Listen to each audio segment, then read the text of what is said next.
17 अक्टूबर से सूर्य होगा परम नीच, फिर भी 4 राशि वालों की भरेंगी तिजोरी। मित्रों नमस्कार, मैं मयंक त्रिपाठी नव ज्ञान ज्योतिष चैनल पर आप सभी दर्शकों का हार्दिक स्वागत करता हूं।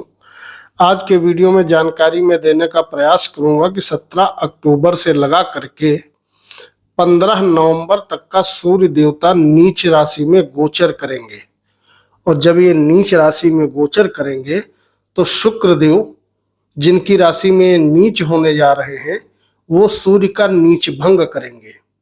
इस नीच भंग के प्रयास के प्रभाव से कई राशि वालों को विशेष लाभ की प्राप्ति होने के योग बन रहे हैं। सूर्य पर किसी भी पापी ग्रह की दृष्टि नहीं है, ये एक प्लस पॉइंट है। बुध के साथ इनका गोचर रहने वाला है। तो जानते हैं वो कौन सी भाग्यशाली राशि हैं जिनके लिए आर्थिक लाभ के योग सूर्य देवता बनाने आ रहे हैं। राशियों के क्रम में सबसे पहले भाग्यशाली राशि रहेगी वृषभ राशि। वृषभ राशि में सूर्य देवता चौथे का स्वामी होकर के अपने स्थान से तीसरे बैठने जा रहा है। तीसरे बैठेगा तो यहाँ पर वृषभ राशि वालों के लिए विशेष लाभ के योग बनेंगे, क्योंकि लग्नेश शुक्र का गोचर सप्तम भाव में रहेगा, लग्नेश केंद्र में रहेंगे, सूर्य छठे में रहेंगे। तो सूर्य का यहाँ पर नीच भंग होना आपको कई मामलों में फायदा दिलाने वाला है। सबसे पहला फायदा सूर्यदेव की कृपा से ये मिलेगा, अगर आप यात्राएं करना चाहते हो, देश विदेश जाना चाहते हो, उसकी प्लानिंग कर रहे हो, तो वहां पर आपको सकारात्मक प्रभाव मिलेगा। आपकी ये कामना पूरी होते हुए दिखाई पड़ेगी। दूसरा शुभ प्रभाव ये मिलेगा कि इस समय अगर आपके दुश्मन बहुत ज्यादा हैं, आप वाद विवाद में घिरे हो, शत्रुता आपकी बहुत है, कोर्ट कचहरी वगैरह में आपका मुकदमा चल रहा है, तो उसमें भी जबरदस्त तरीके से फायदेमंद स्थिति बनते हुए दिखाई पड़ेंगी। ऐसे सुंदर योग सूर्य और शुक्र की कृपा से बनेंगे।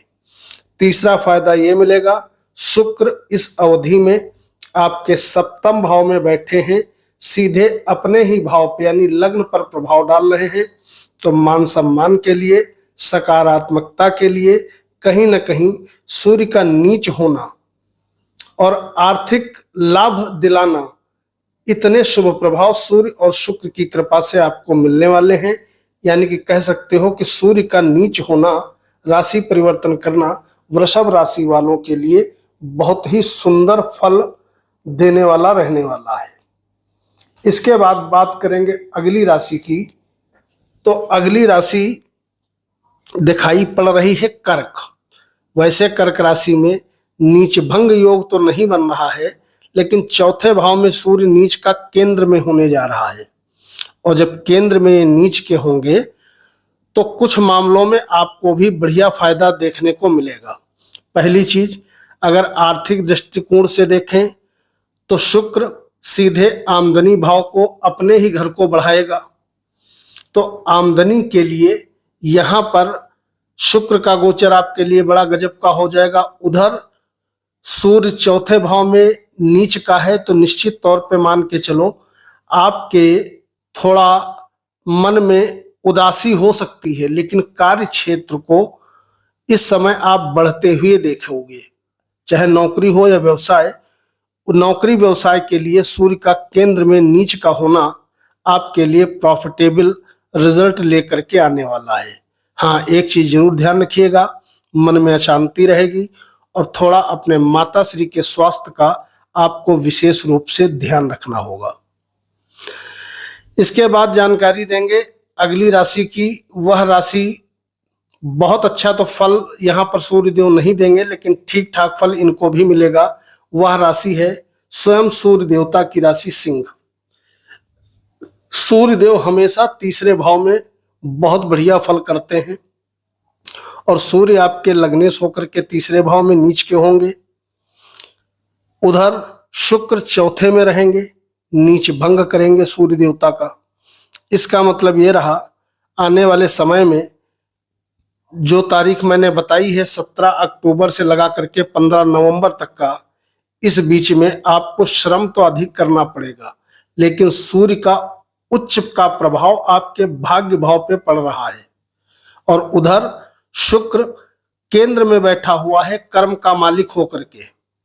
तो जबरदस्त तरीके से शुक्र और सूर्य का फल आपको मिलने वाला है। एक तरफ दैवी कृपा बनेगी तो दूसरी तरफ शुक्र के प्रभाव से सुख समृद्धि आपकी बढ़ते हुए दिखाई पड़ेगी। अगला शुभ प्रभाव ये आपको मिलेगा कि कार्य क्षेत्र में इस समय विशेष रूप से आपको फायदा मिलने वाला है। निश्चित तौर पे आपके लिए लाभप्रद स्थितियां नौकरी और व्यवसाय में देखने को मिल सकती हैं। ये ध्यान रखिएगा, 3 शुभ प्रभाव आपको मिलेंगे, नौकरी, व्यवसाय और भाग्य का जबरदस्त तरीके से साथ। लेकिन चूंकि लगने से ही नीच का होगा तो कहीं ना कहीं थोड़ी बहुत मानसिक अशांति आपको हो सकती है। इसके लिए माइंड प्रिपेयर रखिएगा। अगली राशि की यदि बात करें तो कन्या राशि में यदि देखें तो कन्या राशि में सूर्य नीच का है, लेकिन साथ में बुध बैठा हुआ है लग्नेश होकर के। तो आर्थिक दृष्टिकोण से आपके लिए भी यह गोचर खराब नहीं है, ठीक ठाक रहने वाला है। थोड़ा एक चीज जरूर ध्यान रखिएगा, अनाप शनाप खर्च से आपको बचना है। और दूसरा ये ध्यान रखिएगा कि वाणी पर विशेष कंट्रोल रखिएगा, ऊट पटांग मत बोलिएगा, अन्यथा परिवार से अपनों से मतभेद हो सकता है। हालांकि सूर्य का यहाँ पर बैठना साथ में बुध का होना आपके लिए कोई विशेष परेशानी उत्पन्न नहीं कर पाएगा, क्योंकि लग्नेश बैठा है तो आपको निश्चिंत रहना चाहिए। ओम गंगणपतये नमः इस मंत्र का जप करना आपके लिए सर्वोत्तम उपाय रहने वाला है। इसके बाद अगली जो भाग्यशाली राशि है वह राशि नजर आ रही है वृश्चिक राशि। वृश्चिक राशि में सूर्यदेव नीच का होगा 12वें भाव में और उधर सूर्य का नीच भंग करेंगे शुक्र देवता लग्न पर बैठ करके। इस समय वृश्चिक राशि वालों एक तरफ तो यात्राओं से संबंधित लाभ की प्राप्ति होगी, तो दूसरी तरफ आने वाले समय में शुक्र भी लग्न पर बैठे हैं। इसका मतलब ये रहा जो अविवाहित हैं उनके लिए विवाह हो जाने के और तेजी से प्रबल योग बनेंगे। अगर वैवाहिक जीवन में कोई तनाव चल रहा है तो वह तनाव दूर होगा और आने वाले समय में खुशियां आपको मिलने वाली हैं। आर्थिक दृष्टिकोण से भी सूर्य का नीच भंग होना आपके लिए फायदेमंद साबित होगा। शत्रु, कोर्ट कचहरी, वाद विवाद से आपको कहीं न कहीं निश्चित तौर पर मुक्ति मिलते हुए दिखाई पड़ेगी। इसके बाद बात करेंगे अगली भाग्यशाली राशि की। कुंभ राशि वालों के लिए भी जबरदस्त तरीके से बढ़िया फल मिलते हुए इस समय दिखाई पड़ेंगे, क्योंकि आपकी कुंडली में सूर्य देवता सप्तमेश होता है और सप्तमेश होकर के भाग्य भाव में नीच का होगा और भाग्येश शुक्र ये केंद्र में बैठ करके सूर्य का नीच भंग कर देगा। इसका मतलब ये रहा आने वाले समय में भाग्य का भी आपको बढ़िया साथ मिलेगा और वहीं पर आपका एनर्जी लेवल बहुत ज़्यादा बढ़ता हुआ दिखाई पड़ेगा। इस समय दैवी कृपा से आपके सभी काम सुगमता से बनते चले जाएंगे। छोटे भाई बंधु, मित्र वर्ग सभी आपका सहयोग करेंगे। यात्राएं करेंगे तो यात्राओं से लाभ मिलेगा। वैवाहिक जीवन में खुशहाली बनी रहेगी और उधर शुक्र के प्रभाव से चौथा भाव मजबूत हो रहा है, अपने ही भाव पे दृष्टि डाल रहे हैं। तो जो जातक मकान, वाहन, भूमि, भवन आदि पर निवेश करना चाहते हैं उनके लिए सुंदर समय रहेगा। साथ ही साथ नौकरी और व्यवसाय करने वाले सभी कुंभ लग्न और कुंभ राशि वाले जातकों को विशेष लाभ की प्राप्ति होते हुए दिखाई पड़ेगी। आप थोड़ा यदि शुक्र देवता के मंत्र का जप कर लेते हैं तो आपको और भी बढ़िया रिस्पांस मिलता हुआ दिखाई पड़ेगा। वीडियो को लाइक करके कमेंट बॉक्स में अपने इष्ट देवता का नाम लिखना मत भूलिएगा। मयंक त्रिपाठी को अनुमति दीजिए। कल मिलते हैं। नमस्कार।